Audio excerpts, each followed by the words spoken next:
Okay, we are live, and this is another Truth Talks. I am your host, Ed Genesis, racial healing practitioner, activist, community artist, all of that. I just dropped my phone, excuse me. I'm also the co-creator of Truth Talks, which I'm proud of with retired Captain Stacy Ledbetter. We had an idea of coming together to inform the community and also have real conversations to where we can also be informed on real life things. And so with that, we went to Shalana Lewis and we were able to come up with Truth Talks. And that is with Truth, Racial Healing and Transformation Kalamazoo. So before we get started and introduce this amazing panel where we talk about Black and Brown in the military, I want to go through the touch tones, which is just a way that we ground ourselves, and it's a way like a conversation agreement, so we're respectful of one another and also know what we're getting ourselves into as we go forward. So with no further ado, we can go straight into the touch tones, and they are: be 100% present, extending and presuming welcome, speak your truth, identify assumptions and suspend judgment, respect and learn from silence, maintain confidentiality. No language of the soul is privilege over any other language of the soul. Value feeling as much as knowing. No fixing, no saving, no advising. Trust the healing process, your own heart and the hearts of others. Listen deeply. When things get difficult, turn to wonder, and always by invitation. So with no further ado, those were the touch tones. I would love to have the panelists introduce themselves, starting with Ms. Riviera, if you don't mind. Rivera, is it Rivera?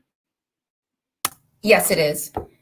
Okay, if you can introduce yourself, please, and you can popcorn it over to the next person, and we can keep it going. Thank you. Thank you. Good afternoon, everyone. I am Ria, also known as Ricky Rivera, currently stationed in San Diego, active duty Navy, prior enlisted, now a nurse. I've been in for almost 9 years at this point. Mr. Rodney. My name is Rodney Marshall. I'm a United States Marine Corps veteran, and I was in for 5 years back in the late 80s, early 90s, and currently now I'm a small business owner.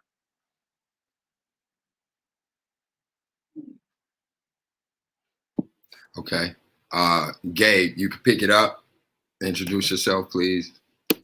Yeah, Gabriel Jerome, U.S. Army veteran, was in from 2000 to 2004, and currently executive director, co-director of Speak It Forward, TRHT, lead, and dog owner, lover of nature and water, and subpar golfer. I'll throw it over to Curtis.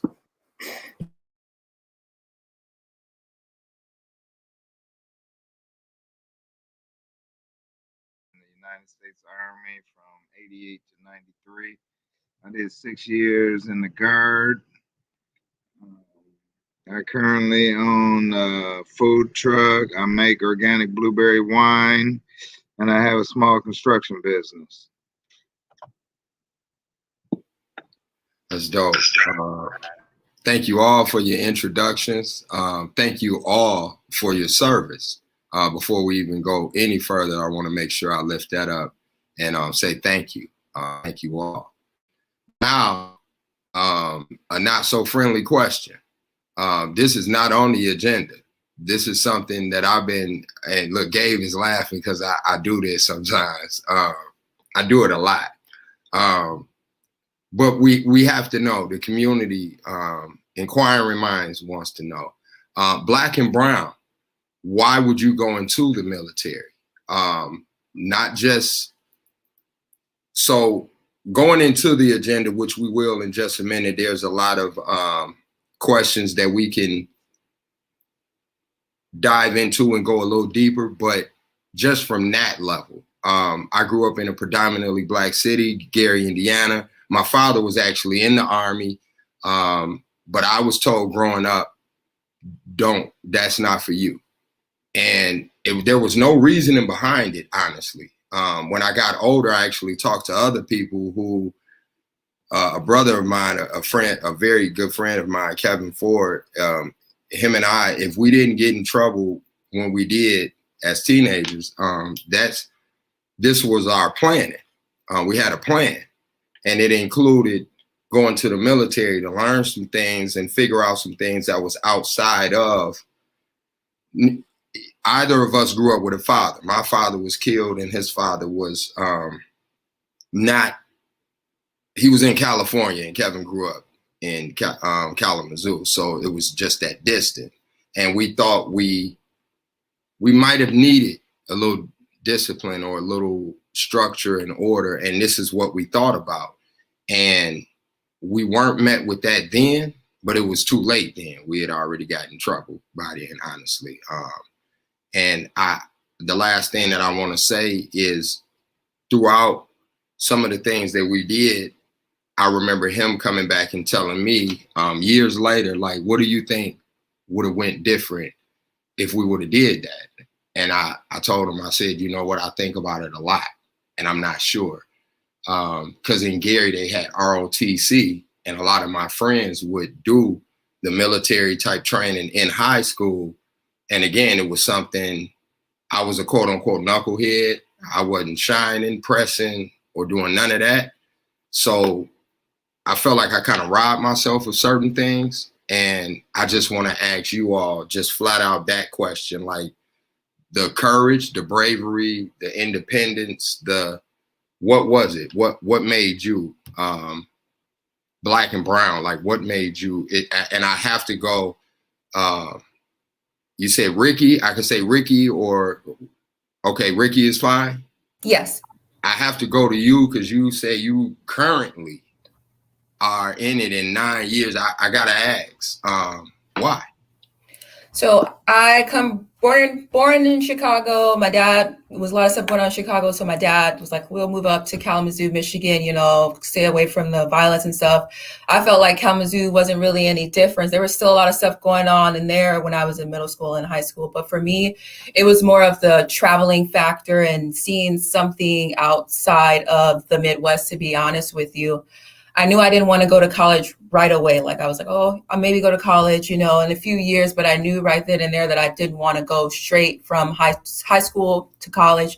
I wanted to explore. I wanted to be able to do it. And it's like, it's on the military's dime, it's free. Why not?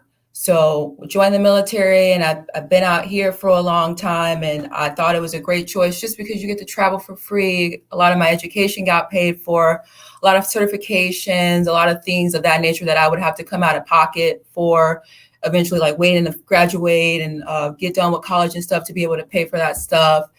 I figured like the military would be a good way to not acquire a lot of debt, but still be able to do some of the things that you want to be able to do that you may not be able to like personally afford on your own at that time, but still be able to kind of like travel and see the world. I've been to a boatload of different countries. I've gotten a boatload of stuff paid for. I got my college paid for, hoping that they'll pay for my doctorate, stuff like that. So for me, that was my reasoning for joining. That was dope. You just really broke down a lot of what they call self-interest and self-investment.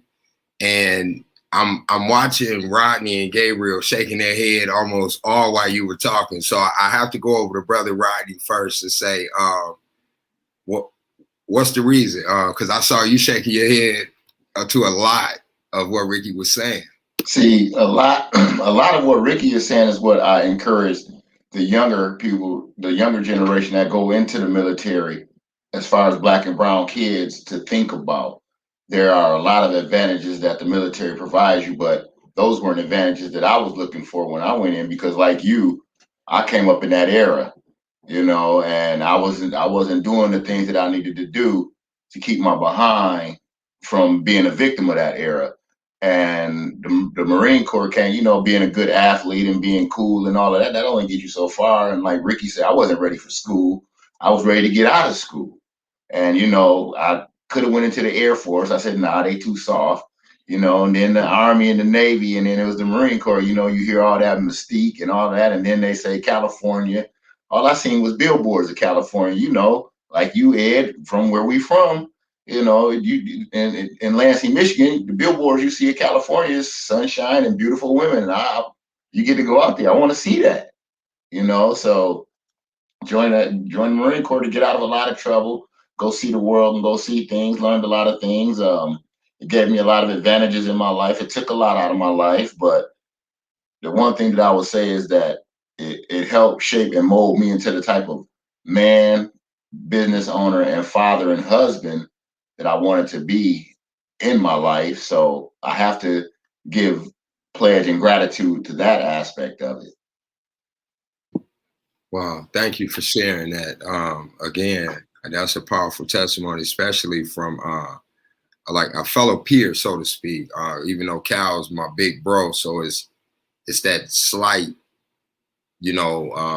difference is still from that era, like you said, that generation. And just to hear a Black man say, man, it helped me get my priorities together in life. I just think that's powerful. And thank you for sharing that. Gabriel, I've heard you speak on, so I know why you were shaking your head a lot. I've heard you speak on the benefits, but again, just being, why? Like I like the benefits, because I want to go back around kind of, because I love the answers. I'm gonna just frame it right now and give it to you and pivot it to you, Gabe, by asking, did you know about those benefits? And I'll go back to Rodney and Ricky on that same question. Like, did you well, Rodney kind of answered by saying I didn't get into it for that. Gabe, did you know about the benefits, or was it like a personal investment? Like, why? Yeah, I know about some of them. I think the stories that have already been shared before are very similar to mine. I had some good support around me, but for whatever reason chose not to receive it. So I was, headed on Knucklehead Street, and, my best friend is serving 18 to 42 right now. So that's where I was headed. Even with the advantages that I did have in my life, I chose some bad choices. But I was smart. I was gifted athletically. There were a lot of things. I think actually prior to joining in the military, I was more restricted from being brown. Once I got into the military, there was actually more of an even playing field. And I think, if you know the history, there was a lot of issues with Black and brown back in the day. But when I got in, Colin Powell was, a prevalent person, General Shinseki. When I was at Walter Reed, our sergeant major of the whole base was Black. Our first sergeant was Black. Another first sergeant was Hispanic. So there was a lot of, people, at least enlisted, I don't know about the officers, but at least enlisted members who were high ranking. And so there wasn't that. It was more about, and it's playful, much respect to everybody, but it was more about like, oh, you're Marine or your Air Force or your Navy or your Army more than you're white or Black or brown. You know what I mean? Like, it was more about that camaraderie. Are you green? And so to get back to your question, I knew of some of them. I learned about more of them while I was in, but for me, I remember my mom sitting me down. I went to the MEP station. You have to take a standard test. It's called the ASVAB. And I scored the highest on their test in Lansing than they had seen in a couple years. And I was like, I can do anything. And then I found out I was partially colorblind. And they were like, you can be a soldier and or you can be infantry, or you can be transportation management or transportation based on the class that's going out. And I remember my mom sitting me down and being like, don't do it. Just go to college, go to community college. We'll figure it out. And it was same. I was like, I'm not trying to buy what they're selling me right now. I need to go experience. I need to start over. So my list was, I need to get away from the environment I created. I don't want my single mom to have to pay for me anymore. I didn't want to work full time while I went to college, and I didn't want to be in debt when I graduated from college. all those things got met and more from me going into the military.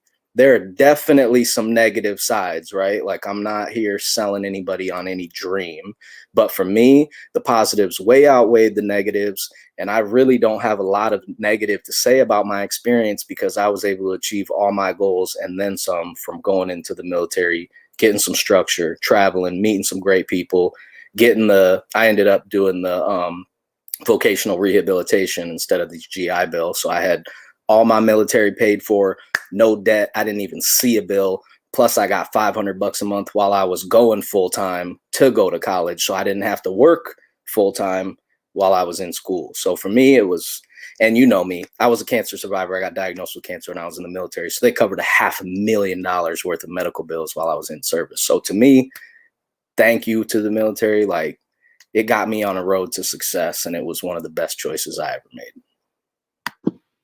Thank you. Thank you for sharing that and for diving in deep with the benefits that you learned once you were there. I appreciate that. Brother Curtis, same question. Why? Why did you get in? Their stories were beautiful. You guys had beautiful stories. I had gotten into some trouble. And so I actually was pretty much running. So I was like, I'm gonna enlist in the Army and get away from this trouble. And so that's what I did. And yeah, and then I knew about the GI Bill, the other stuff, but I wasn't focused. I wasn't mentally focused at that age. I was wild. And so I didn't receive the benefits. I just did my 6 years. I had got my thumb smashed in a deuce and a 220 in a trailer. Because I was going up to Grayling, Michigan to do our every 2 weeks. And I lost my job coming back from there. So and then they didn't do nothing for me. So I was like, F the Army, you know what I mean? And then, I did my 6 years. I did lose that job. I never got any compensation from the Army. I never got, I don't even have a card that said I was in the Army. I got my DD-214s, my discharge papers. I got all that. They don't really give you nothing for no discounts and none of that. So, and I volunteered to go to Kuwait. I was in the service during the time of Kuwait, and I didn't, I volunteered to go. So they didn't accept me then to go to Kuwait. So I just did my little time and got out. Hey man, did you hurt your thumb in the military while you were doing duty? Man, they put me in a tent for about a week and a half, man. I was on drugs. So is that documented and everything? Yes. All you do is take your DD-214 up to the VA, go see a veterans benefit person with your DD-214, with your medical record. They'll get you started. And you can get back pay. And you get back pay, all bro. the years that you all of them years. You might get one big lump sum check. I got 2 big lump sum checks. Man, that'd be nice. No, it ain't gonna be nice. You do what I tell you, it will be nice. Yeah, okay, but look, this is what I did one time. I went up there with my papers just to get an ID down in Fort Custer. They was like, nope. That's because you gotta go to the VA. That's where I went. VA in Battle Creek. VA in Battle Creek. Yes. Not Fort Custer. Yeah, Armstrong again, man. It's something. Take you honorably discharged. Yeah, you want to see the paper? I believe you, brother. Yeah. Yeah. Ricky can tell you about it too, being a nurse. Yeah, even if I know like COVID, they're doing a lot of stuff like via teleworking and stuff like that, but I feel like you have a better chance just scanning in your DD-214 and telling them your stuff and look, here's the proof, like, let me know what I need to do and all that stuff. I feel like because of COVID, you have a better chance. Talk to somebody, get a few emails and get your information sent over to the VA because you can get service connected, like for sure, since it happened while you were in the military. Oh, okay. But you got to keep at it though. Do not stop. Please don't stop. That's what when they give you one no, that person gives you a no, go to somebody else. You have to keep going to other people because somebody will tell you yes.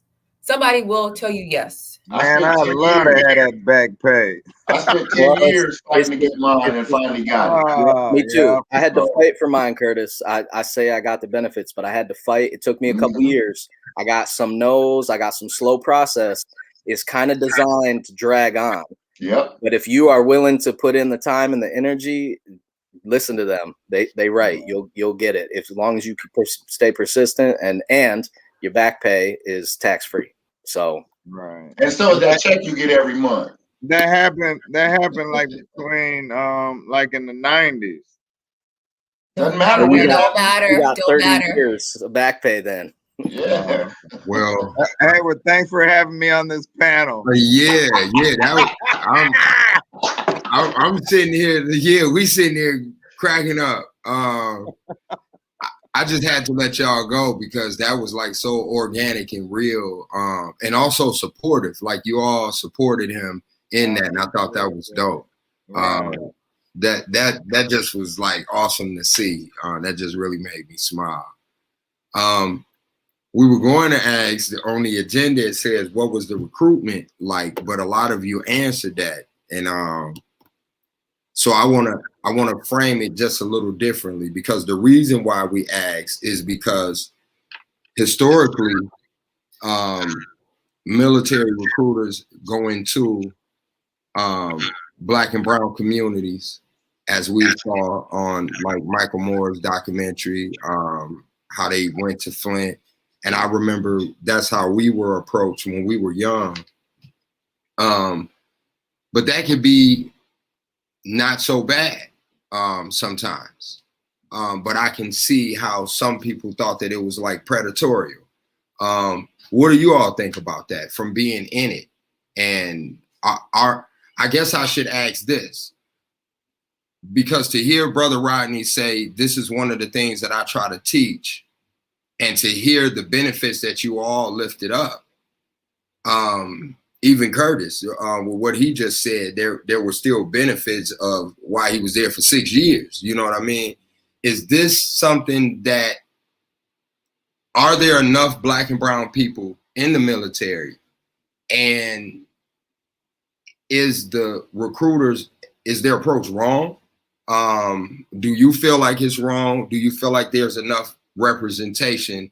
Are there enough of our people that even know about this information that you all just said to even make a decision, a real decision, a choice? So I know that was kind of layered up, but I think y'all kind of following me. I'm seeing the head nods. So I'm gonna kick it over to Gabriel first. What do you think about that? Is there enough?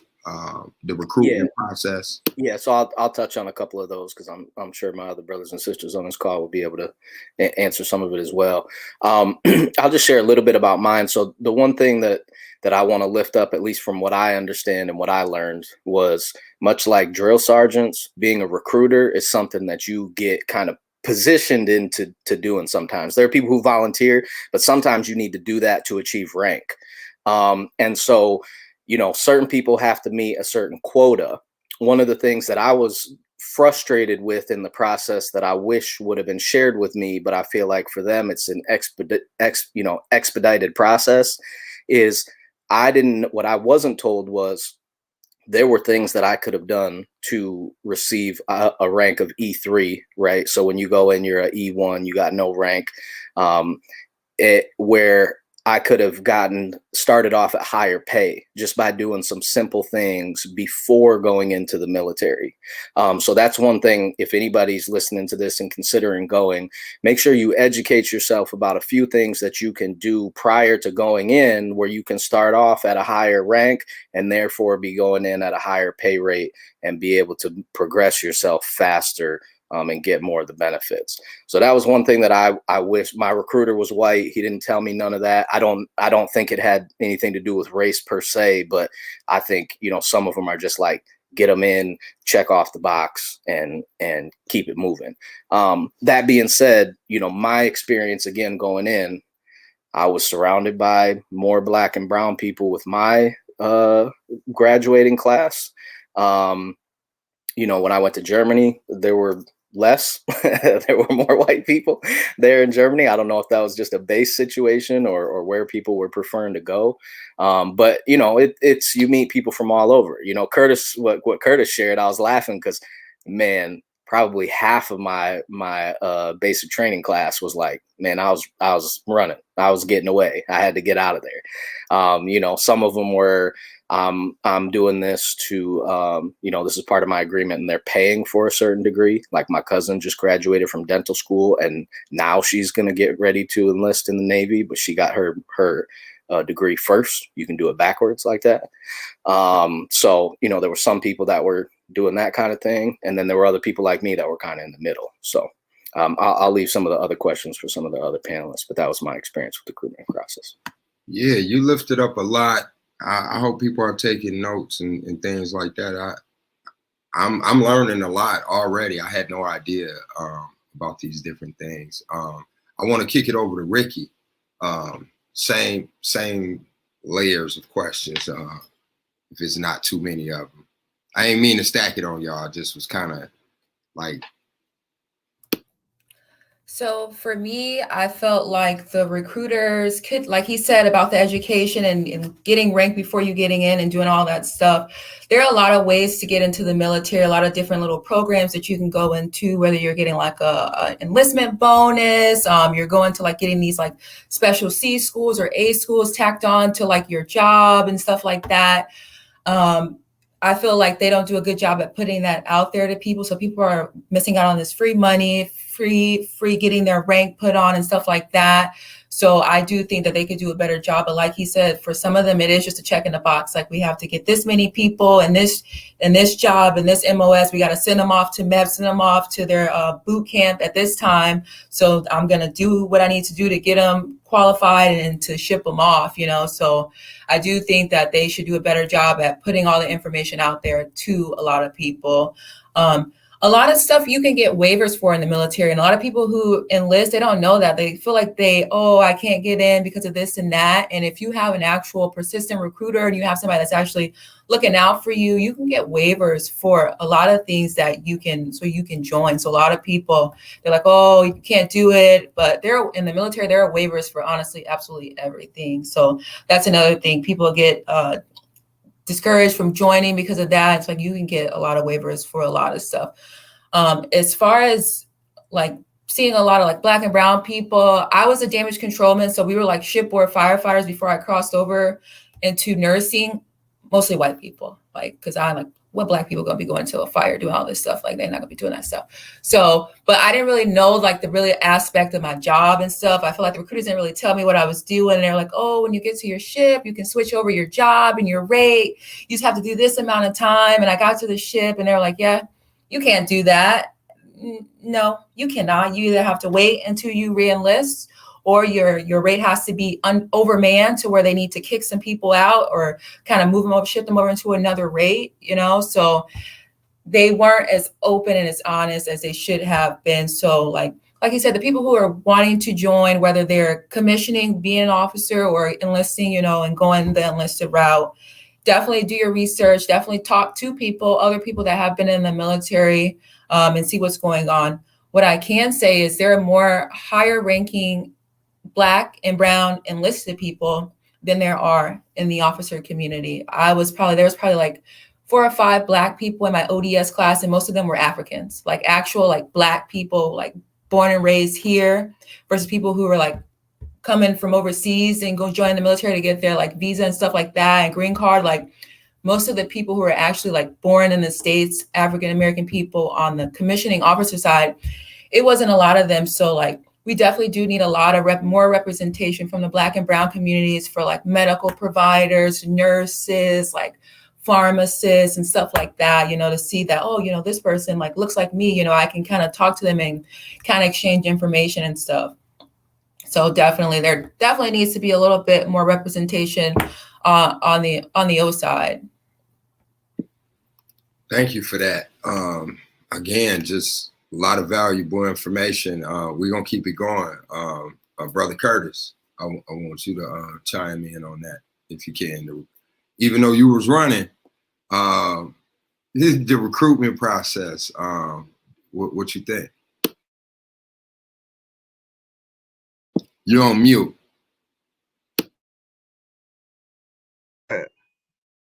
Am I on mute now? What that mean? That mean you good and we can hear you. Yeah, one of my aunts was my recruiter, and yeah, she didn't fill me in on a lot of stuff. I guess it was the numbers game. Yeah, but when I went in, I was in Fort Jackson. I did basic and AIT in Fort Jackson, and it was a whole bunch of black people. Yeah, it was full of blacks. So AIT, it was more whites than blacks. But yeah, I did most of my time. Then my regular station when I got back to Kalamazoo was pretty much whites. My battalion was Signal, which had a whole bunch of black people in it. And I was in the motor pool, so and they was all white and just me. And then what had happened was they I was a light wheel vehicle mechanic, and so they had generator mechanics, and the generator mechanics, they all quit. And so they did offer me to be a generator mechanic, but I seen the stuff that they had them do. I was like, I ain't gonna do that by myself. I was in a medical unit, so you had to the hospital had to always have electric. So no matter what time it was, you had to be up and that generator had to be running. So I was like, I don't want that responsibility. I don't want it. Yeah. And so I stayed as a wheel mechanic. Yeah. Okay. Well, thank you for sharing. Yeah. You got me cracking up. Just I appreciate your transparency too, and just keeping it real. That's what's up. I don't know no other way. all of y'all been doing that, like just being for real about it. Like, yeah, it's not all peaches and cream, but this is what I got from it for me, and I appreciate all of y'all sharing that. I think it's good for everybody to go, just to learn how to wash clothes, fold clothes, structure, work out, respect people, all that. You learn that. And everybody need it. And I think that people don't go is because, just like you said in the beginning, everybody told them not to go. It's not a place for a black man to be. Most of black men heard that. I heard that plenty of times, yeah. And then after I got out, you know what? What? Hey, but before I go over to Brother Rodney, I'm gonna say something about that real fast though. And this may be what they call controversial, but oh well. I tell my sons this right now. Everybody that I know, it's like a paradox. I know a group of people on this side that went to the military. The rest of us went to jail. That was it. All the black and brown people I know who did not go to the military, we did learn some type of disciplinary, some type of structure. We learned how to make our beds, fold our clothes, tuck our shirt in. I learned how to tie a tie in a halfway house. Yeah. And I tell my boys all the time, you have choices, but I want them to have informed choices. And a lot of times when I was growing up, they didn't give us the information. So we didn't make informed choices. I didn't want to be, I thought I was too cool for one, a long time ago, but they don't tell you, cause see, you can still be cool and dumb. You could be cool in jail, so says society. It's not cool to go to jail. It is not cool to go to jail, but so says certain pockets of society. Oh, that's cool. You was gone a couple of summers, welcome on back. But then what y'all are talking about is being gone a couple of summers and coming back with something or being able to touch to something. Curtis, I just got a text to give you some information to help further your fight and what you have, just because people listening. Brother Rodney, I got to turn it over to you for the same question so we can keep this conversation going. Y'all just got me. This is a good conversation. Thank you. Thank you. Like I said, I went in the late 80s, early 90s, went in with the the thought that, you know, it's not gonna be no war, so I can escape the same stuff. You know, I can you know, stay away from the trouble that I was already in, you know, and the recruiter was in my school, because my school, I went to Lansing Eastern, which in Lansing, we have a bunch of Class A high schools, but only 3 of them was the ones that they knew to go to, which was Eastern, Everett, and Sexton. So those were the ones that were military recruitment saturated, for the simple fact is that's where most of the black and the brown students went. And like I said, this is the late 90s. Um, so I saw them as predatorial. But for a person such as myself who kind of had structure but didn't have structure and was looking to do something different other than going to school and getting in trouble, you know, I saw the military as a way out. And a lot of the benefits that, you know, Ricky was talking about, those weren't told to me. Of course, you know, everybody is told about the GI Bill when you first get in. I mean, they tell you that at the MEP station. That's how they get you. You know, you thinking you're getting a little bit of pocket money for school, and then you find out the GI Bill really ain't nothing, man. You know, it's really not the amount of money, but it's the thought process to get you into it, thinking that you're gonna have a little bit of money when you come out that you can put towards school. So, you know, I kind of had a little bit of that process in my mind as well when I went into the military. I tell a lot of the young kids, like you were saying about your sons. I tell my son, my youngest son right now, who's on the horns of a dilemma. He plays college basketball, but you know, he wants to either go to a 4-year school from here or he's kind of up in that lingo. Well, I only tell him the only branch of service that I'll allow you to go into is the Air Force, because I really feel that the Air Force gives black and brown people the opportunity to get rank. So does the Navy and the Air Force. You can put bars on your bar instead of chevrons, is what we call it. You can put them bars on your collars, which is what the Air Force. I've been in my business. I meet a lot of retired Air Force guys, and I tell you what, all of them, 90% of them are brothers and Hispanics, and these are brothers who came out with like super high ranking and officers, and you know, even to this day, they're so proud of that fact. And you know, I meet a lot of Navy officers that are. You meet more Hispanic naval officers than you meet black naval officers, but I would have to say that the Navy and the Air Force probably has the larger population of black and brown officers, but they don't have the larger population of black and brown enlisted, because the thought process of our black minds is Air Force. Well, what if you flying airplanes and we don't want to be in the air? No. Like my nephew just graduated. I sent him into the Air Force. My brother's son, who went to the Marine Corps with me, I sent his son to the Air Force, who, just like Ricky, he just graduated from Fort Sam, and now he's stationed in Columbus as a nurse. Because you can go into the military and they teach you everything that they teach these people paying $70,000 and $80,000 a year to learn, and they paying you to learn these things.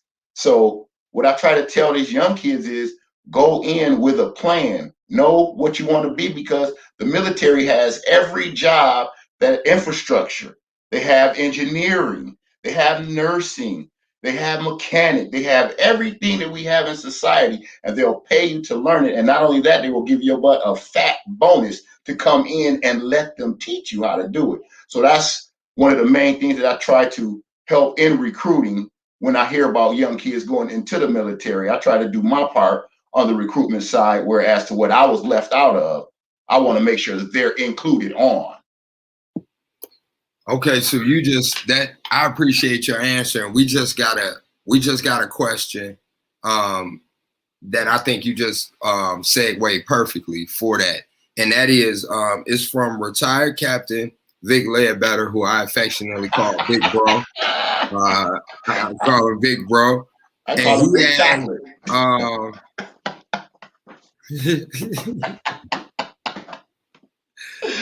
He asks, my question is, would you recommend your kids to go into the military? He said he did not want his kids to go into law enforcement.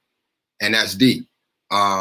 Would you recommend this to Brother Rodney, you just said that you sent your nephew, so you definitely would. Two branches, only two branches, the Air Force and the Navy. Okay. Only two branches. Ricky held up 2 fingers too. Same. Yep. It's Same the thing. same. Yeah, like he said, more promotion opportunities, more opportunities to do stuff once you get out of the military. Like I feel like the Navy and the Air Force, they set you up with a good networking, and it'll allow you to, once you get out of the military, to segue yourself into other stuff. Whenever I hear people say, "Oh, I'm joining the Army, Marine," I'm like, I'm nobody's foot soldier. Like I want to take care of people, I want to help, but when I think of the Army and the Marine Corps, I think of foot soldiers, I think of infantry, I think of going to kill people, I think of all that stuff, and I was like, I want, if I'm going to send somebody's child in, if that's what you want to do, you want to do that, that's fine. But like for growth, for promotion, for like longevity, I always tell people Navy, Air Force, no matter if you're enlisted or you get commissioned and you come in as an officer. Okay. Thank you. Education, can they? They got to pass the test. Finish. They got to pass the test. You can want to get in there, but you got to pass the test. Yeah. So what he's but they also provide you with ample opportunity to pass that test with practice tests. They have all kind of study group. There is absolutely no reason for anybody to fail the ASVAB. Right. There's different levels. I don't know if it's still the same, but when I went, you went into the Marines if you got a lower score. The Marines didn't require a higher score. And I think to Ricky's point, it's because a lot of the focus is foot soldier. Like, my cousin Taylor, who passed over this last summer. That's the one part of the question that often catches me with kids, right? Because a lot of the youth that we work with, Ed, they're trying to figure out what to do, and the military can be a good option for them to be able to get some footing, grab some of the benefits. I will second and third what Rodney and Ricky said. I also always say, if I could do it over, I would do Air Force for those things. And they got better housing, and they're more relaxed as far as like, girls can wear earrings and uniform. Like there's a little bit more humanism to it. I'll say it like that. But the flip side of it is that there is no job, period, that you go into in the military where you cannot be potentially in a war zone, right? Like they're not bringing you in just to be cool. It is a huge, big thing. Like Rodney was saying, there's literally any job almost that you could think of infrastructure wise, you can learn some great knowledge. But I will say this, the one thing that the military does not do well is transition you out when you have been to war. And I watched that with my cousin, who lived with me on and off for 9 years. And there were times at 3 a.m. where he'd be pacing my house with a shotgun, telling me that there's people outside coming for him because he had PTSD, but he didn't want to say he had PTSD because once you get diagnosed with it, then you get limitations, right? Like societally, there are things that you cannot do when you have that diagnosis. So I have the diagnosis, and I've been I've had no limitations, and I'm at 70%. Can you have a weapon? Yes, I do, because I'm at 70%. As long as you're not at 100% totally permanent that's the catch. PTSD. He was at 100. Then you can. He was at 100. See, yeah, no, you can't then. So he refused to take the PTSD diagnosis because he refused to not be able to have a weapon on him because of his PTSD and his fear that he was, constantly being. So that's the one catch-22 of it is, if you go on the Marine, I mean, he was a Marine, so he would tell me it's kill, kill, kill. Those are the chants that you're getting taught when you're getting ready to kill, kill, kill. They don't teach you peace, peace, peace on the way out. You know what I'm saying? That thank you for the service, slap in the butt, go get your benefits if you can, and on to the next. So that's the catch-22 about the kids that I will say is that would be the one thing. And I think Ricky and Rodney both hit it on the head, which is I would say go in the Air Force, choose wisely of what kind of degree you want to go in, make sure you study to Curtis's point so that you can pick that job and have, I think Rodney said it perfectly, have a plan so that you can be prepared. I just want to say that I work inpatient mental health. So we get a lot of PTSD people, stuff like that. And there are not enough of us. There are not a lot of people who want to work with mental health. There aren't, because the people are afraid. But now the military is seeing that there is a need for it from the people way back when they're starting to get the benefits and stuff. And it's very, very slow. It takes a long time for them to get, service connected and get some of their stuff, because before it was just like, oh, you can deal with it on your own. Oh, you don't need all this. You don't need no therapy. You don't need to talk to anybody and stuff like that. But now they're seeing that, there is a need for a lot of people who were in those wars and stuff like that to be treated. So we're working on it. It's going to take a while because there's not a lot of us that actually want to work in that field, but we're trying to get it to where, the people who were out to war, combat veterans, sexual assault survivor, all type of trauma, military trauma, that they do get treated and they get the help that they need, because they do deserve all the benefits. Thank you very much for that, all of you. I'm gonna hit the brakes and go to the left so hard that it's gonna be like, wow, I thought we was just vibing and chilling out and talking, which we are. The conversation is going, but I gotta drop this in there. So our police force, law enforcement began as slave catchers in America. That is not necessarily the case with military. However, military comes from a colonial type of type thing. Both rooted in not even so much as it is racist, but it was it wasn't even deemed as racist then. It was just the white man's way of doing things and setting the template for it. So out of that, we got things like drafting, where Muhammad Ali spoke vehemently against. We have things like George Floyd, the anniversary coming up May 25th. We have remnants of things. And within the military, even though it was before you all's time, to hearing about drafting, or as Brother Jacob left in a comment, the things that Martin Luther King Jr. spoke against Vietnam.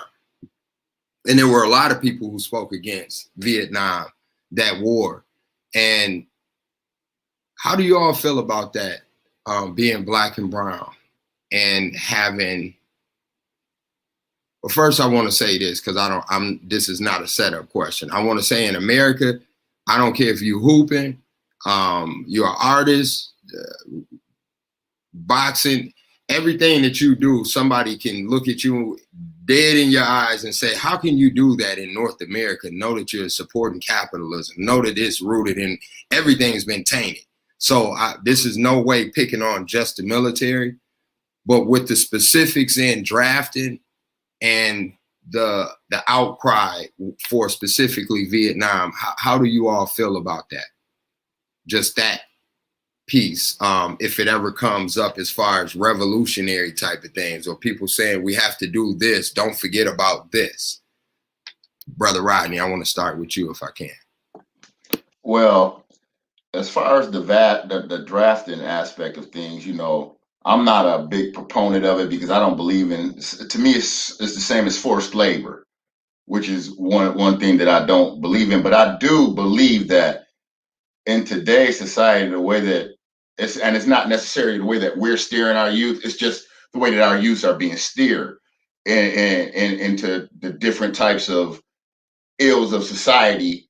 I've always said that I'm for, maybe after kids graduate high school, do some type of 2-year military training to learn, such as Gabriel said, or such as my man Curtis said, learn how to wash clothes, learn how to fold your bed and put that 45-degree corner at the end of your bed, learn how to get up at a certain time, learn that if you're there 15 minutes before, you're still late, because you should be there 30 minutes before. Learn what it's like to be told what to do and not be upset about it, because it's for your benefit. In the military, you taught You do this and you don't ask why. Just believe that why I'm telling you to do this will save your life. Some of our youth, I believe, can learn and benefit from that. And I believe that we as a society in whole will benefit from it, because it's our kids that are the ones that are getting into trouble. It's our kids who they come to and say, hey, either your ass is going to jail or you going into the military. And we don't have that high-powered lawyer sitting right there. So that's a way of that. They actually do that still to these days. And now you don't get a choice of the service that you go into. Like my man Curtis said, he ran to the National Guard. Oh, no, not no more. The judge gives you a choice of two, and they're both in the infantry. So therefore, they know the type of training and the type of discipline that you're going to get. So when you talk about drafting and things of that sort, I do believe that we should defend what's yours. Okay, if you don't want to defend the country, then you're defending your family, you're defending your friends, you're defending somebody that you love who needs it. You're defending somebody who's defenseless. Look at it in that manner. So again, I believe that some type of training for our youth as they get out, and even if it's during their school year, maybe they can take a summer and do some training during the summer. I'm a proponent for our children, learning the basics of self-sustainability, and I'm against the draft, but again, I'm for them getting discipline and training, because I mean the training that I've had from the military has really, really helped me out a lot in my life, in which I never thought that it would. You answered great. And I apologize. I just got a text from Emily. I don't know if this was to me directly or is asking about the Buffalo Soldiers and the Tuskegee Airmen, which I'm very familiar with, but that I'm not sure how to take that yet. I'll get to that in just a minute, because that I don't know. Yeah. Question that came in on Facebook, Ed. I can see it in the comments thing. Yeah, no, I see where it came from.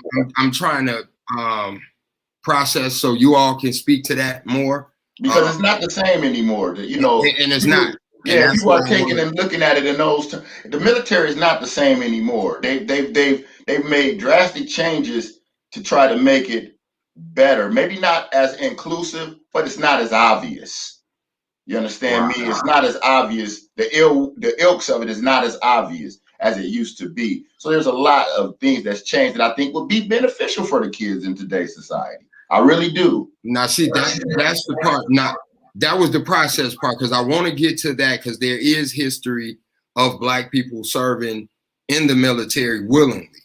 But before we get to that, I think what Brother Rodney lifted up as far as it should not be forced labor. However, you should want to play a productive part, if not in your community, for your family. And these are the things that's in place that can show you how to get there. I think that's kind of dope, putting that together like that.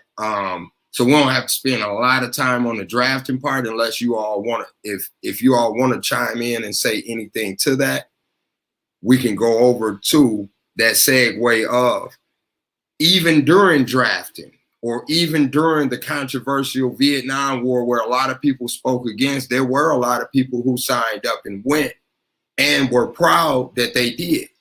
I have great uncles that came back home and they was like, I did my stint, I'm home, and I learned a lot. It was similar to what Ricky said.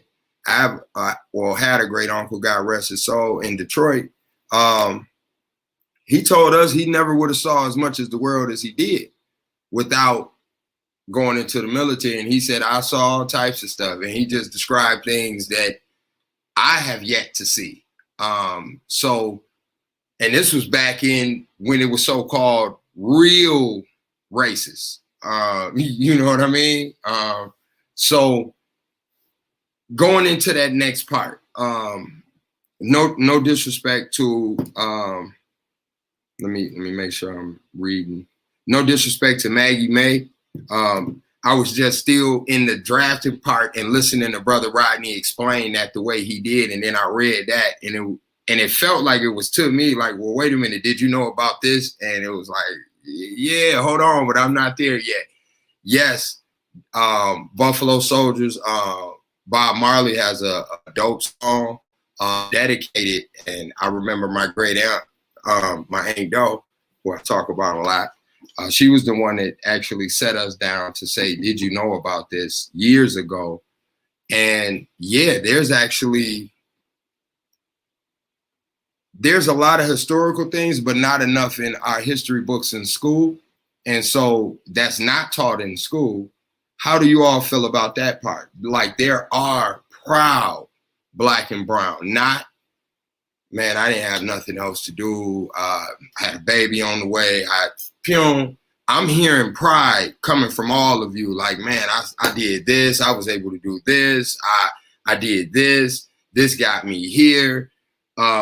Gabe and I, we mentor the youth. Gabe does not mentor without bringing up his military background.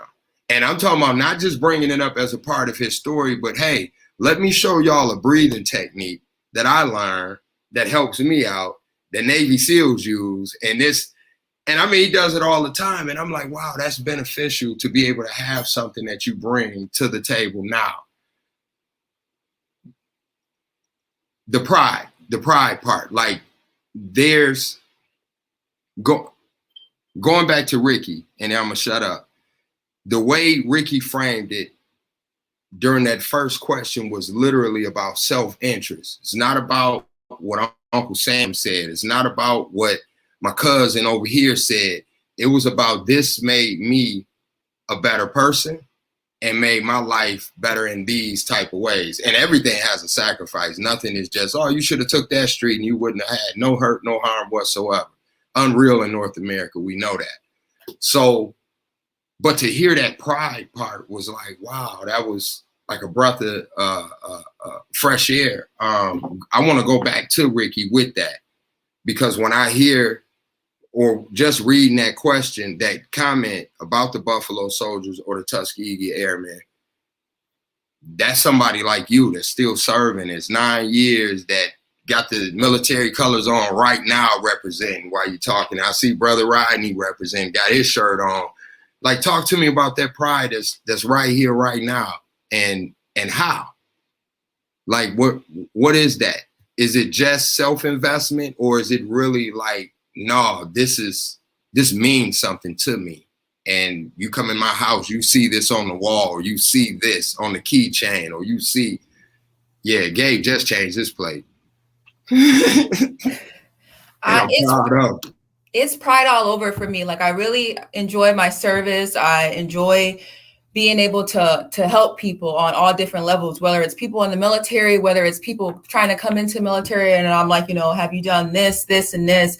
Because while I understand the history and all the bad things that have happened for some people who have served prior to me, even things that are happening that people are serving with me, there are being changes. Like you said, there are a lot of changes being made to rectify a lot of that stuff. So I can't leave that stuff, unnoticed as well. I'm very prideful in my service. You come in my house, you see awards, you see pictures of my friends, all the places that we been. I love all the different branches. I love when I'm able to go visit and do stuff, with joint bases. I like working with the different branches because they do bring a different perspective of everything. And then going on the ships and being able to work with the different countries, in their Navy and doing operations and doing stuff like that. So it's just, while it is, self-interest because I want to better myself, I know that me bettering myself means that I have a lot more information I can pass on to other people who may have not known that, oh, I'm in the military, you can do this and this. And there are a lot of people in the military that don't know about a lot of opportunities that are afforded to them because they were never told. A lot of Black and brown people don't know that you can do these programs, that you can go to school while you're in the Navy, that you can do your TA, that you can do all these certifications and the Navy will pay for it for you.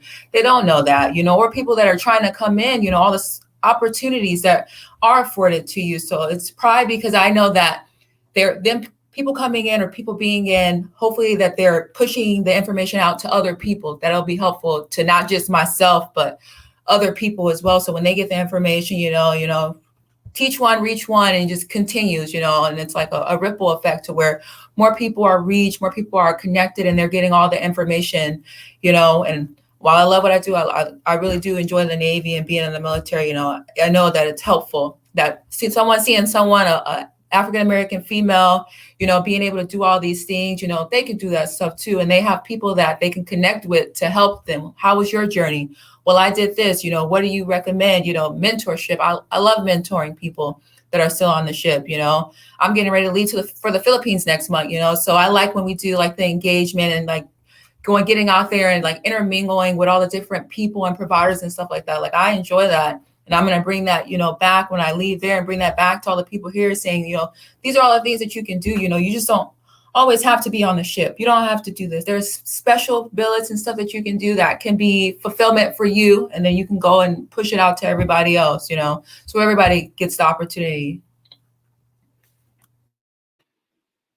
I think that was dope the way you answered that. That was real inclusive. You use a lot of we, the people I'm serving with, us. That I thought that was dope because it showed that it's more. You talked about the other ships and their practices, and even though it's similar, they have a different way of approaching different things, but it's all still that camaraderie. That's I think, if not anything else, we all know the ugliness. We know about racism. We know about toxic masculinity, and we can name a list of ills. But some of the things in North America that exist is camaraderie and like a brotherhood, sisterhood. I think that's why there's a lot of fraternities, sororities, military, and how that is, Freemasons. Even like gang culture speaks to it's us together. And I'm hearing a lot of that. This is a totally different perspective of the things that you're taught a lot of times, or told, misinformation a lot of times, because it's not really taught in school as much. You hear about the old school patriots as far as history, but you don't hear about necessarily the new heroes unless you're watching TV or see a program or something like that. Again, thank you all for your services. Keep the conversation going. I want to shoot that over to Gabe, the same question, that even though I see the sense of pride, I brought up the breathing that you, and there's other things that you do. Like I said, your license plate, not putting you on blast so people will be identifying you in traffic. I'm just really speaking to the fact that I see the pride with my eyes, that you are proud that you have served. Speak to that, please. Yeah, absolutely. And first, I just want to say again, you know, great to be in a panel of people like this. I think everybody on this has just spit a lot of truth and knowledge, even some things that I didn't look at it a certain way. It's great to hear, you know, that and helps me be able to kind of frame some things when some of the youth that we work with ask these questions. So thank you all for sharing your truth, because it helps me be able to put some things in different perspective. You know, before I jump into the pride, I just want to say, you know, just regarding some of the other questions that were kind of brought up. Yeah, there's a lot of things in our past as a country, right, that are difficult, but Black and brown people not going into the military is not going to solve any of that, right? Like us being excluded and being like, I'm not going in there, that's not going to make a difference. That's not going to change. We do need to go in so that we have voice there, so we have representation there, if that's something that we actually want to be a part of. So, you know, it's easy. I will say this, being somebody who's lived in different countries, being somebody who travels outside of the US every single year, it's easy to sit inside the US when you haven't been out and point the fingers at the US. Go to another country and live there for a while. Then come back. Tell me how you feel. Look, we got problems. No doubt. We got things we need to fix. No doubt. But we're a pretty progressive country. We look at and try to attempt. I'm not saying we're perfect at it, but we attempt to address certain things, right? So that said, I think I'm proud of my service because I think actually we are a dope country. You know, we do have the right to say, I'm pissed about the things that are going on in this country. We do have a right to protest, to go out. We may get met with force, but we have the right technically to be able to do that, right? And the reason why we have those things is because of our brothers and sisters that serve. Sometimes do we get caught up in battles that we shouldn't? Yep. Because we're usually the tough one on the block. We're the one that everybody looks to, you know, as force. And so I think sometimes people who power trip get in those positions and they're able to make decisions that put us in situations that we probably shouldn't have been in. But more often than not, this country is a great place to be. It provides opportunity. We're still growing. We're still learning, and being able to be a part of that and connect and see the world, man. Like, I wouldn't have the opportunities that I have right now had I not gone into the military. And if I hadn't been diagnosed with cancer, my plan was to do at least my full 20 and then reflect and see what I was going to do out of there. So I didn't get out of the military because I had a bad experience. I got out because I had cancer, and, you know, I got out on an honorable discharge, medical discharge. So, but I'm grateful for my time in. Like you said, Ed, it's a brotherhood, it's a sisterhood.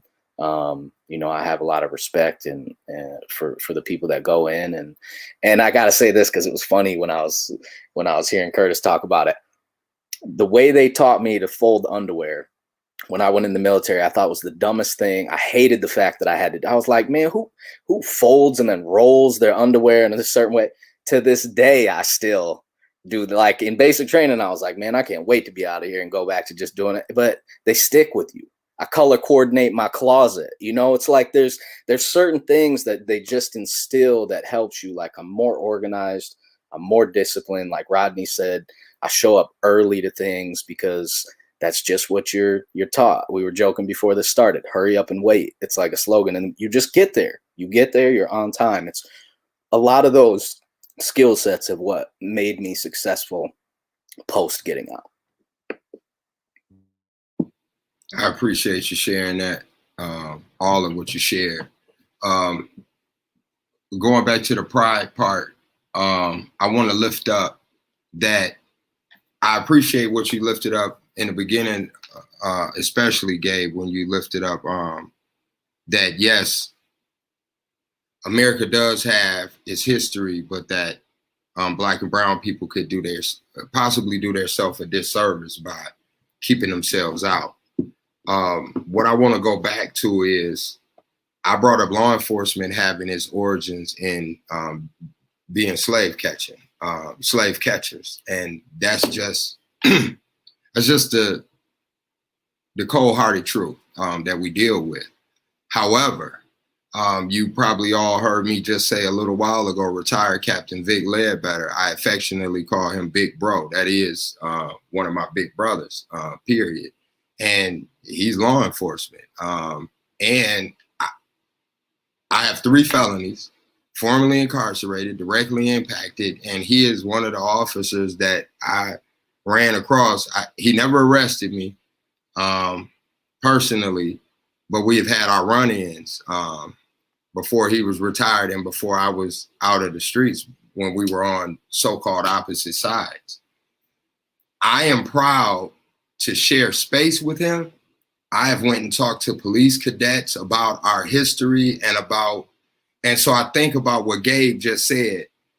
If we judge America how somebody would judge me, then they would say, well, Vic, how do you know Ed? You know, Ed was in them streets. He got 3 felonies. How did y'all even meet?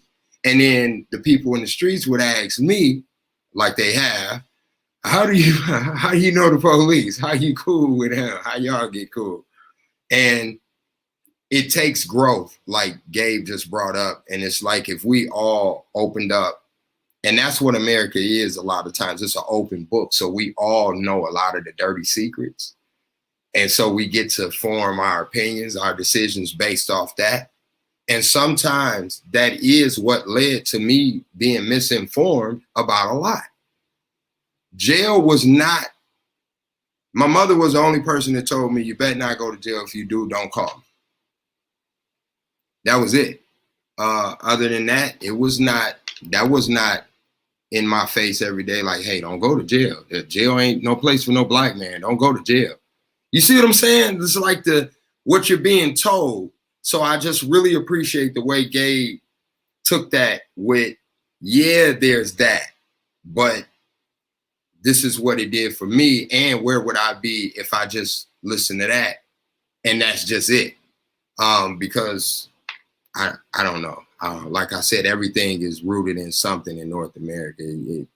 Find me something that ain't tainted, and it dropped from heaven just today because I've been searching. So it just got here. We want to keep that going, that same conversation, especially I think that's the perfect way to close. I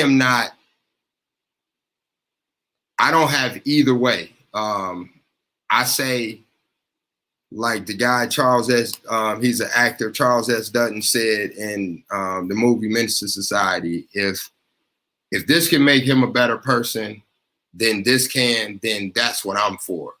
So pretty much echoing brother Rodney lifted up. I know for a fact, and Gabe, you know from us mentoring, there's a lot. Unfortunately, a lot of fatherless. Myself, I grew up without a father. My father was killed, but there's a lot of fathers that's just absent. And a lot of young men can use that. A lot of young ladies can use that. A lot of people I don't want to gender title anybody. A lot of people, period, can just use what you all lifted up. And I think there's pride in that, just based off the fact that, again, somebody has something that they say, yes, you're welcome. All races. And then to just lift up what Gabe said again, it's like, yeah, but what about 50 years ago? And then what about, once upon a time I heard y'all was doing this, and it's like, come see for yourself type of thing. And I think that takes courage. Outside of just a service for your country, you all did a service for yourselves, which took a courageous step. And yeah, I just want to lift that up. Again, let me shut up because y'all got me going. I ain't gonna lie, y'all got me going. Ricky, the same question, like that, that pride versus ugly history. What do you do with it?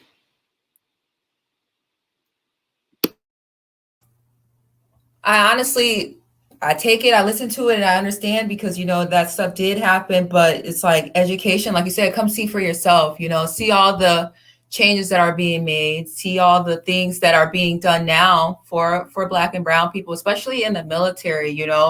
There are a lot of opportunities, but because of our history, because a lot of people, unfortunately, they don't want to have themselves exposed or be the first Black or brown person to do these things, because it's like, well, what if I mess up? They're giving me this opportunity, but what if I step in this position and do these things? And they're like, well, that's why you guys weren't given the opportunity to do that, then and there. That's why it was like that for all this time.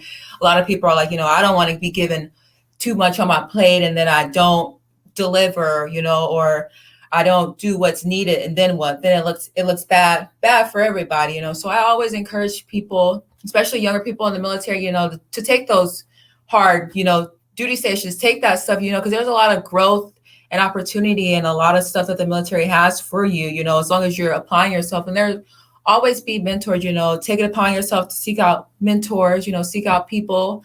They don't have to be Black or brown, but they could be people, that have some insight or some information for you, so you can take that and you can do stuff with it, and you can give it back to the community and stuff like that. So while I understand, the past and how people feel about the past, it's like, we have to go through it. We have to deal with it. And it's like, okay, this has happened. So what do you plan on doing about all the stuff that's happened in the past? And it's like, if you don't plan on doing anything about it, if you don't plan on joining the military or joining these branches to fix the stuff, then it's like, then how is it ever going to change? How is stuff going to change if people aren't actually actively trying to change? Because it's easy to sit on the sidelines. It's easy when you're out there and you're just watching it. Oh, I would have did this, and this. Okay, well, do it. You know, that's what I tell a lot of people. Like, well, you know, do it. Well, let's implement it. Let's get a team. You know, let's get it together. Let's put it on paper. Let's put it in black and white. Let's send it up to some people who can actually possibly make some changes. You know, and see what they say about it. And then a lot of people want changes like right now, and like militaries hurry up and wait. It takes 5-10 years for changes to be implemented, for you to see all the stuff that you've been working for towards to actually, you know, to happen. So, you know, Rome wasn't built in one day. It takes time. So if you, all the stuff that happened in the past, if you want to see change, you know, you always have to be actively and progressively working towards changing and fixing that. And it's easy to sit and say, oh, it needs to be changed, but there has to be actually stuff being done to change it. So I say to those people, you know, who like bring up that, you know, I understand, I want all those things, those wrongs to be righted, but we have to be the people to right, you know, those wrongs, or to change, you know, what happened, to make sure it doesn't happen in the future. Yeah, I appreciate that. Comedian, activist, Arthur, Dick Gregory said, everybody has the best plan when they're not there. Everybody can tell you what they would have did. And he said, yeah, that's because you wasn't there. So everybody has that time to think, but when you're in it, you're just actually being active. And I really appreciate that, the way you said that. Brother Curtis, how you feeling about that history and that pride?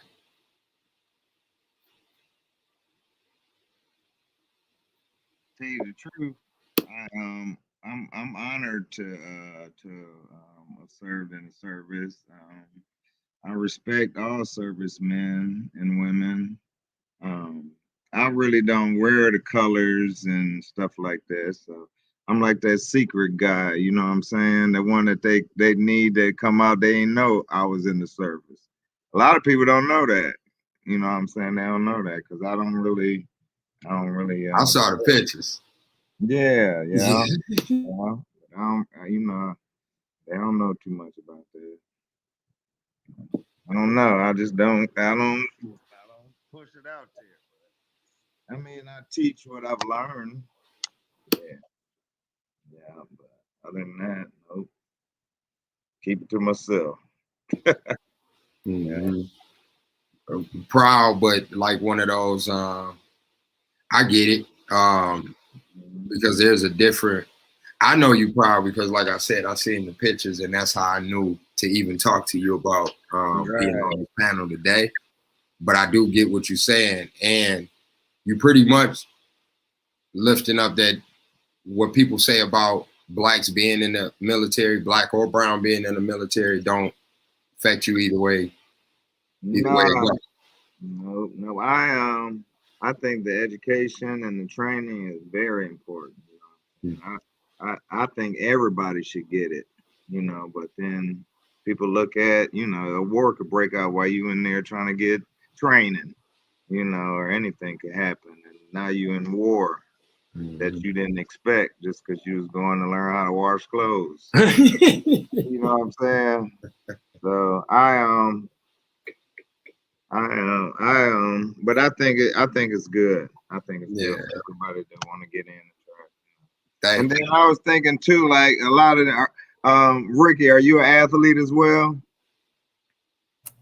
No, I've been playing the clarinet since like 5th grade. But I run. I'm a runner. Like I like to do marathons. So I don't think I'm athletic, but I mean I do run and like lift, but like not like high school stuff. I play clarinet.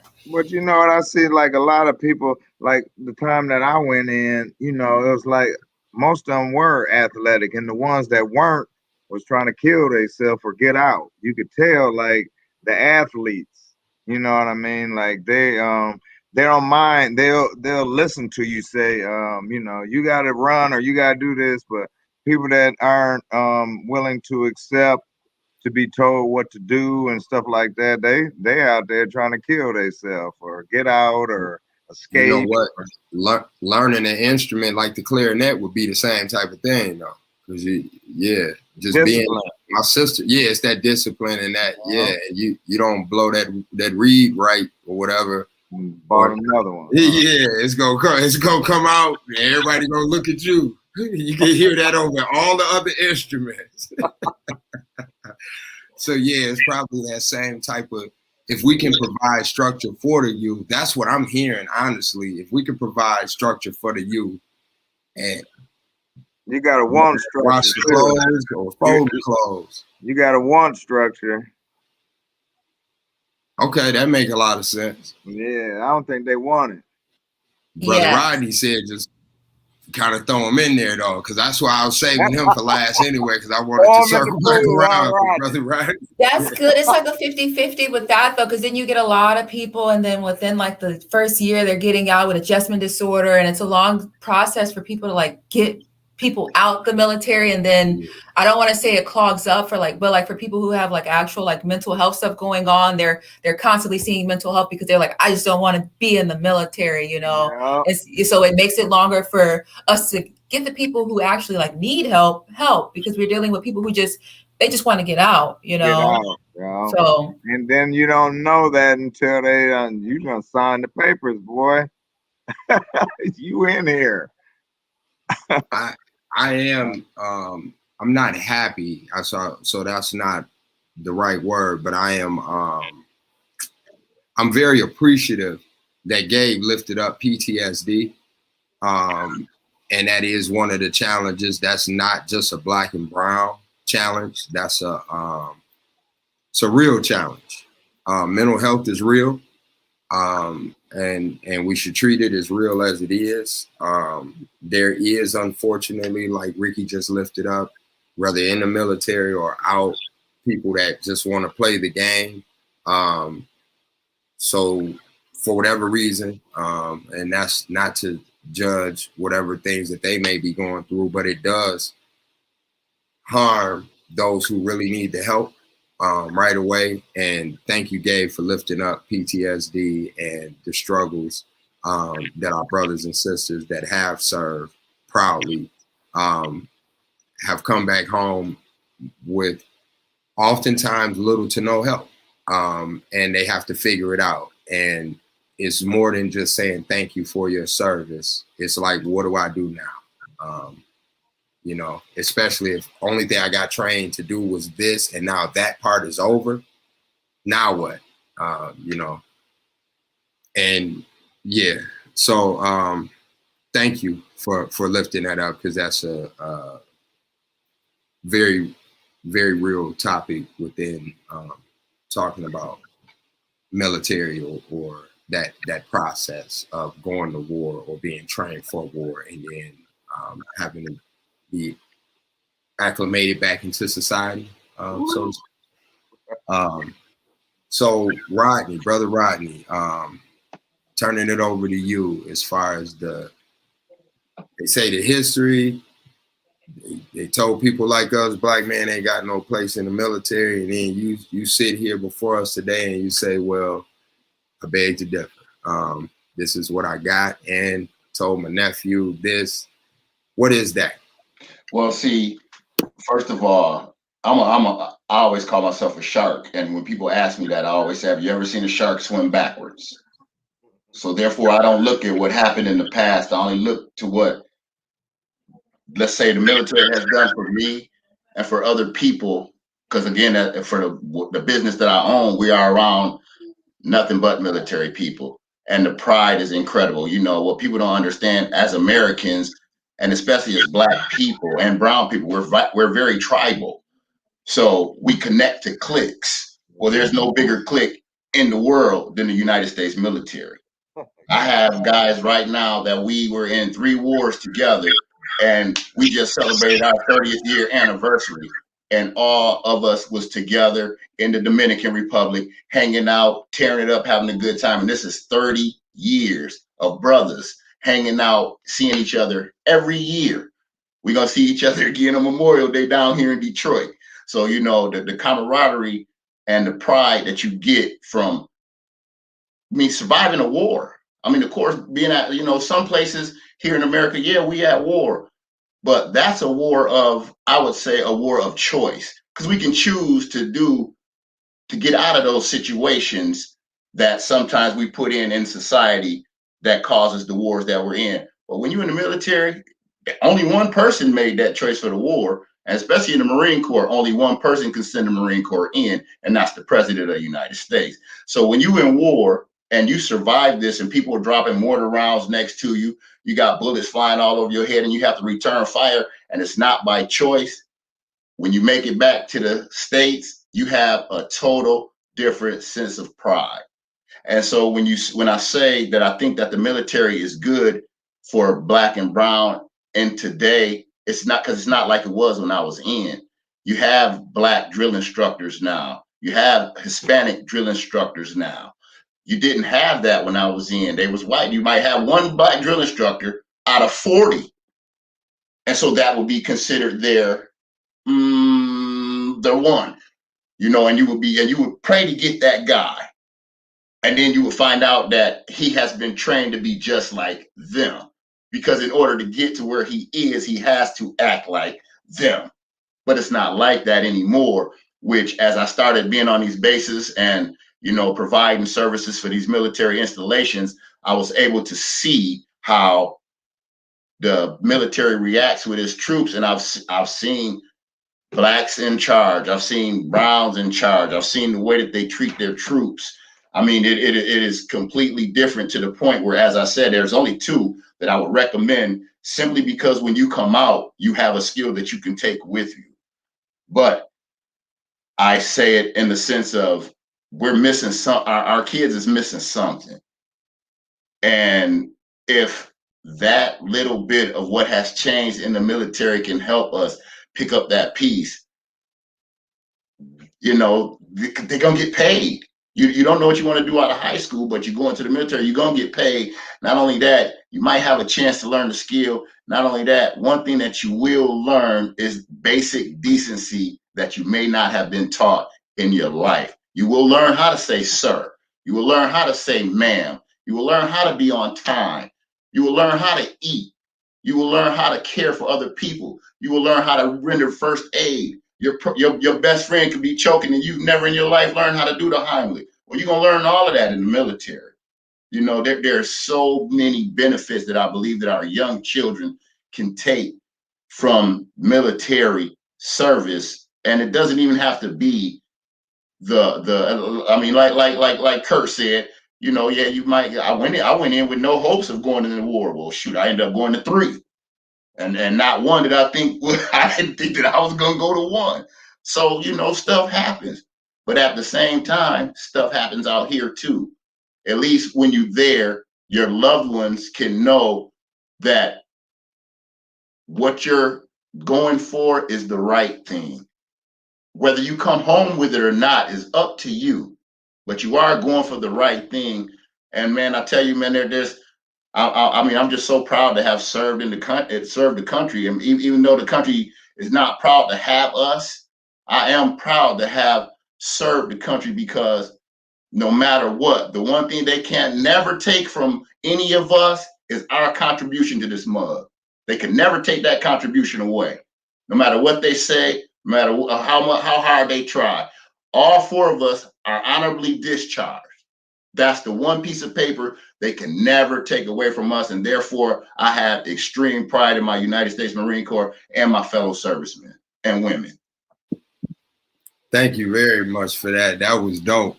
The only thing I have just one slight pushback, and that was because you said the wars out here, like, are choices. And I myself, I have to disagree. I was born in Gary, Indiana.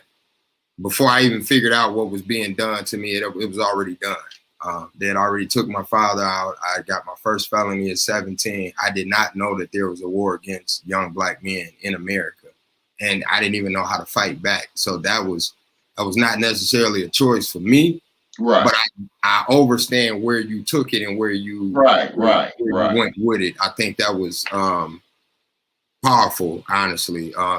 Gabe did the mic drop, thing, because you just really brought that home. And I love how you framed, they might not be proud of me, but I'm proud. And when you say that, you're talking about the races, of course, because everybody else that know what it takes. Because let me say this, I have to say this is very important. I'm a criminal justice transformer. I work to dismantle mass incarceration, school to prison pipeline. You will never hear me say ever, it should be no police in the world. Y'all put y'all badges, guns down, and just walk away. I grew up, I would never say that. I'm gonna just say that. So the same way I wouldn't say that, there's no way I would say, why would you serve in the military? Thank you for serving and your service. And I don't say that generically. I say because, for one, I couldn't. I have felonies. I can't do nothing to help y'all unless it comes to the underground and then everybody just letting loose. Then I got y'all back and I'll do, throw me something and I'll show y'all what I can do. But I can't go into that. And so we have to depend on our brothers and sisters that have dedicated the time to getting up that half an hour early and making it there, to the ones that learn how to fold the drawers, the socks, to stand there and be talked to in a certain type of way. I can't take that barely now. And Gabe knows, like, certain things just throw me off. Like, did you just say that to me? So America needs that, because people have tried us. People have done different things to take away our freedoms, liberties, and a lot of other things. And so it is taken people such as yourself to literally put their lives on the line a lot of times to make sure that we can live better. And like Ricky lifted up, it doesn't change overnight sometimes. It doesn't, but neither did civil rights. Gabe knows the fight that we're fighting, mentoring. He told me the story about the starfish and the young guy throwing as many starfish as he could back in the water. And somebody stopped him like, what are you doing? You'll never be able to get all of the starfish back in the water. And the guy was like, yeah, but I got that one in there. And he just kept going. And I love that story, because get as many as you can and back into the water. And if we can get as many of our youth, because that's all that you all been lifting up, really, this is what we did. This is what I did personally. But anything that gets you there to where you're respectful, on time, considerate of others, and will fight for what's yours and not let somebody just come in and just, it's my cup now, my glasses, Gabe, Yeah, so thank you all for your commitment, your service. Thank you all for joining us today and having this in-depth conversation. I learned a lot. I think y'all might got some people that's going to be signing up, because y'all made this sound like, man, I wish I didn't get in trouble. I had to have my own path, so it helped make me who I am today. But I swear I look back like, man, I probably could have did. I probably would have been good. I'd have been a drill sergeant or something, because I know how to talk. Talk a little crazy sometimes. I don't know. I'm laughing. But I really do appreciate this conversation. And again, my father, the few pictures that I have of him, because he was murdered when I was so young, is one of the ones that I post all the time that Gabe is seeing a bunch of times. He's in his army. Yeah. So, thank you all. And that's it. Any last words? We out of here. We don't went 4 minutes over, honestly. Man, I just appreciate, having the time to talk, sit down and talk to some fellow servicemen and yourself. And, hopefully, we had a chance to impact some lives over there on the little circuit board or whatever. And, they understand a little bit more about, because, you got different eras. I'm the early 80s or the late 80s and the early 90s. You got Gabe in the 2000s, the early 2000s, and now you got, Ricky, and you got Curtis, who the era after that. So, being able to have those different eras talk about their time in the military, I think this was on point, man. I really do, man. Yeah, thank you all. I wanted to just add this one thing that kind of encompassed a little bit on the black and brown side too, and Rodney brought this up. So at my basic training, we had one white drill sergeant. The rest of them was black and brown. So they had their one, right? And the other thing was, when I went to school outside of the military, I was judged because of the color of my skin. And that pigeonholed me. I was a dope athlete, and I got benched in football because the white kid who played running back in front of me's dad was more wealthy and had more influence. When I went in the military and we was all green, I got made squad leader and kept my position throughout all of basic training because I did what I was told. I worked through the difficulty and I worked hard, and that was why I stayed in position. So I got the color of my skin had nothing to do with it. It was the color, my character and pushing through. So I just wanted to add that because I felt like that it was surprising to me. It actually, for me, was a clean slate. It evened the playing field for me. So as long as I did what I was due, I got promoted. I got my opportunities to shine. Thank you for adding that, Gabe. That was important. Thank you for that. Anybody else? Last words. Ricky, you got to say something. You can go last. You just have to say something. You served 9 years and still going. Like you got to say something. Like that's just dope. I guess I should end with, we need more Black and brown people, and like you said, what happened in the past, is a deterrent for a lot of people, unfortunately. But I think that from starting till now, I can honestly say that there have been a lot of changes, updates, trying to move forward, trying to include more people, trying to, update leadership on diversity, trying to make sure they're including all realms of different types of people, and not just what you typically see in leadership, which is a old white male.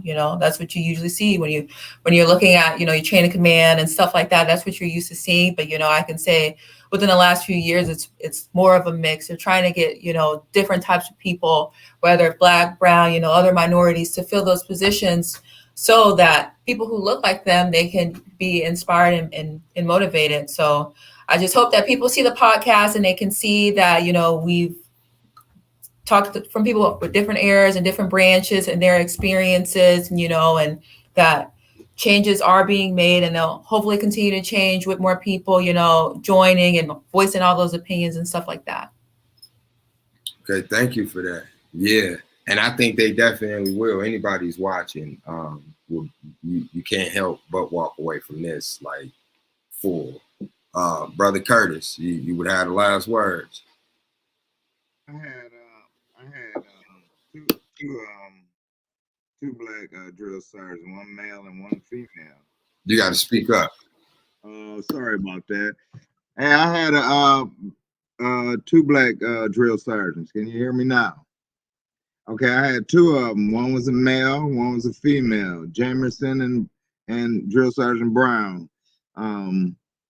So females were I had a female drill sergeant during basic training, and so females are in the Army. They're leading over men as well, and telling men sit down, shut up, and instructing you, and you better respect them women, because you end up something bad happening to you if you don't. You know what I'm saying? So men who can't respect women, go to the Army and try to, or the Navy or the Air Force or Marines, and act up with one of them women. It won't be good, baby. It won't. So yeah, I just want to say thank you. I love every one of y'all. You know what I'm saying? As far as me not wearing, I have y'all back wherever you are. If I knew you was in color or whatever, you know what I'm saying? Because that's just how I am. But I love the camaraderie, and I have friends that I was in the service with that are still friends of mine today. Yeah, through the service. So, yeah, you get long friends in history of, So yeah, it's not color. It's color of rank though. They do hold you down a little bit, but the people you with, it's respect. Yeah. So I like that. I like what you said, Gabe. You ain't right as far You always got a way of telling the truth to make me laugh when you say certain things. So I just really appreciate that. So you go in there and try that with the women in there. Man, I'm telling you. Put I your already arm know. behind your back, huh? You know, I love them. So, I'm a smoother, so it wasn't. Oh, you think you smooth, huh? Get out and give me 30. She had me up in there big. Oh, you think you smooth, huh? I just really appreciate this conversation with y'all. Likewise. Y'all taking the time out. Thank you so much. This has been another Truth Talk. This was real.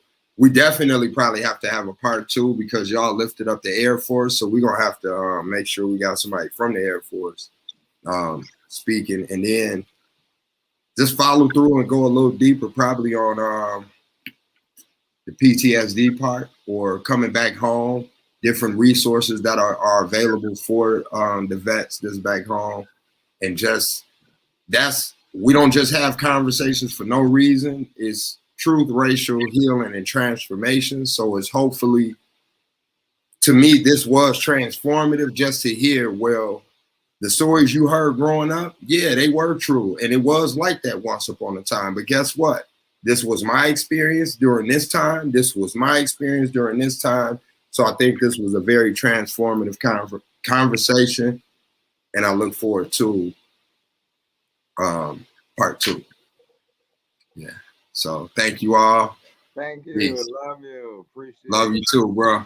Yeah. No Thank you all again. Keep saying it. Thank you all. All right. Peace.